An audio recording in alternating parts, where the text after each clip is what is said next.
बच्चों, प्रकाश के बारे में आपने पहले भी काफ़ी बार पढ़ा है। तरंग दैर्ध्य प्रकाश का एक ही विशिष्ट गुणधर्म है। अब तरंग दैर्ध्य क्या होता है? प्रकाश की तरंग जो होती है वो एक सर्टेन टाइम के बाद रिपीट होती है, ठीक है। और वो जितनी दूरी के बाद वो रिपीट होती है, जैसे ये एक तरंग है, ठीक है, तो इस दूरी को हम लैम्डा यानी कि लैम्डा द्वारा दर्शाते हैं। ये सिंबल जो आपके सामने दर्शाया गया है। इसके बाद आप देख रहे हैं कि तरंग वापस से ऊपर की ओर जा रही है और फिर नीचे वो आगे जाती है, ठीक है। तो जितनी दूरी के बाद प्रकाश की तरंग पुनरावृत्त होती है उसी को हम तरंग दैर्ध्य कहते हैं।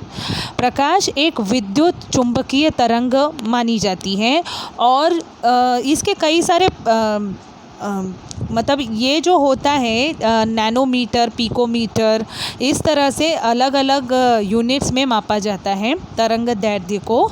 और मतलब इस दूरी को, ये जो दूरी आप लैम्डा देख रहे हो ना, इसे अलग अलग यूनिट्स में मापा जाता है। तो 400 नैनोमीटर से जो 800 नैनोमीटर की तरंग दैर्ध्य होती है, उसी तरंग को हमारी आँखें स्पष्ट रूप से देख सकती हैं। यानी यदि हमें तरंग विजिबल होनी चाहिए हमारी आँखों को, तो उसकी वेवलेंथ कितनी होनी चाहिए?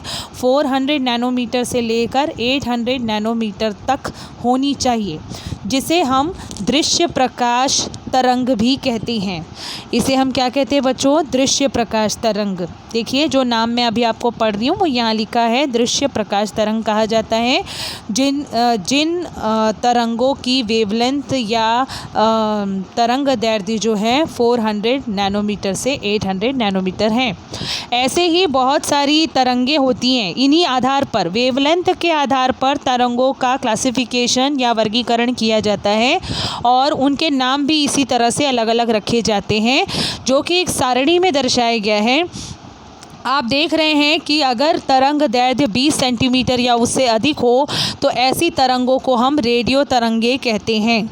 यदि 0.3 मिलीमीटर से लेकर 20 सेंटीमीटर तक की तरंग हो या मतलब तरंग दैर्ध्य हो तो ऐसी तरंगों को हम सूक्ष्म तरंगे कहते हैं।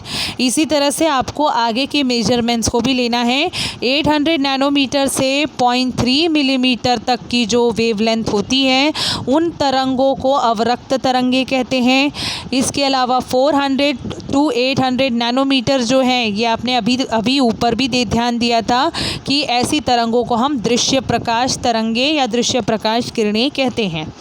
300 पिकोमीटर से लेकर 400 जो नैनोमीटर तक ये जो वेवलेंथ होती है, ये पराबैंगनी किरणों की होती हैं, जो कि काफ़ी प्रखर होती हैं और जिनकी वजह से आपकी त्वचा को स्किन डिसीजेज़ होने का खतरा बना रहता है। ये वही पराबैंगनी किरणें हैं। 6 किरणें जो एक्सरे निकालने के लिए यूज़ होता है, डॉक्टर्स यूज़ करते हैं इन किरणों को, ताकि बोन तक की पिक्चर, बोन्स मतलब हड्डियों तक ये तरंगे जाती हैं और जिसकी वजह से हम अंदर के जो पिक्चर्स होते हैं, अंदर की जो बीमारी का इस तरह से पता लगा सकते हैं। हड्डियों का भी हमें पिक्चर मिल सकता है इसकी वजह से, जो कि 3 पिकोमीटर से लेकर 300 पिकोमीटर तक होता है इन तरंगों का तरंग दैर्ध्य।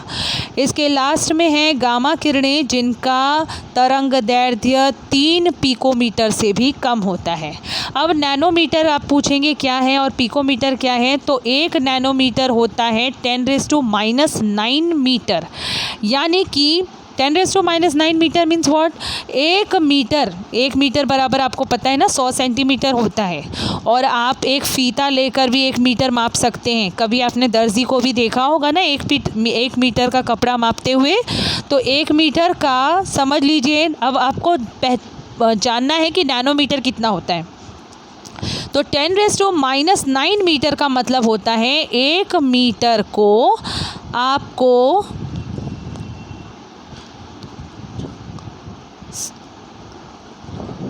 इतने ज़ीरोज़ वाले नंबर से भाग देना होता है।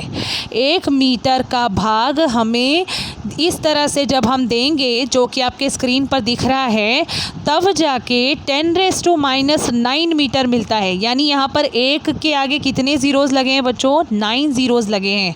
समझ लीजिए 1 मीटर का कितना छोटा हिस्सा है जिसे नैनोमीटर कहा जाता है। वैसे ही जो पिकोमीटर है वो तो और भी छोटा होता है, 10⁻12 मीटर। यानी कि यहाँ पर आप 1 के आगे 12 ज़ीरोज़ जब आप लगाएंगे, यहाँ पे कितने ज़ीरोज़ है बच्चों? 9 ज़ीरोज़ है ना।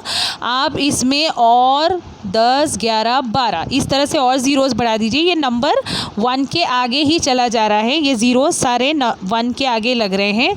आप समझ लीजिए 1 के आगे 12 ज़ीरोज़। इतने बड़े संख्या से जब हम 1 मीटर को भाग देते हैं तो वो 1 पिकोमीटर कहलाता है। समझ रहे हैं? तो ये जो सारे यूनिट्स हैं, और इस आधार पे जब हम तरंगों का मापन करते हैं तो उन तरंगों के नाम भी हमने देखे अलग अलग होते हैं। ठीक है। यदि किसी खगोलीय पिंड से रेडियो तरंगें आ रही हो या क्षय किरणें आ रही हो, क्योंकि आपको पता है सबकी वेवलेंथ अलग अलग होती है। हर खगोलीय पिंड से आने वाली जो किरणें हैं वो वेवलेंथ उनकी अलग अलग होती है, तरंग दैर्ध्य अलग अलग होता है। यानी कि कुछ तरंगें रेडियो तरंगें होती हैं, कुछ क्षय किरणें होती हैं, कुछ गामा किरणें होती हैं। तो ऐसी प्रकाश किरणों को हम अपनी आँखों की सहायता से नहीं देख सकते, क्योंकि हम अपनी आँखों से केवल 400 नैनोमीटर से 800 नैनोमीटर की तरंगों को ही देख सकते हैं। तो इन सारी तरंगें जो दूसरी तरंगें बची हुई हैं उन्हें देखने के लिए हमें अलग अलग तरीके की दूरबीनों की ज़रूरत होती है। हर तरंग के लिए अब अलग प्रकार के दूरबीन की ज़रूरत पड़ती है, या किसी दूरबीन के कैपेसिटी 2 से 3 प्रकार की तरंगों की भी हो सकती है।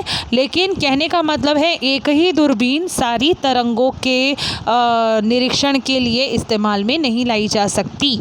जिस तरह की तरंगों की वेवलेंथ होती है उसके अकॉर्डिंग दूरबीन भी बनाई जाती है। तो ये हमने देखा प्रकाश के विविध रूप।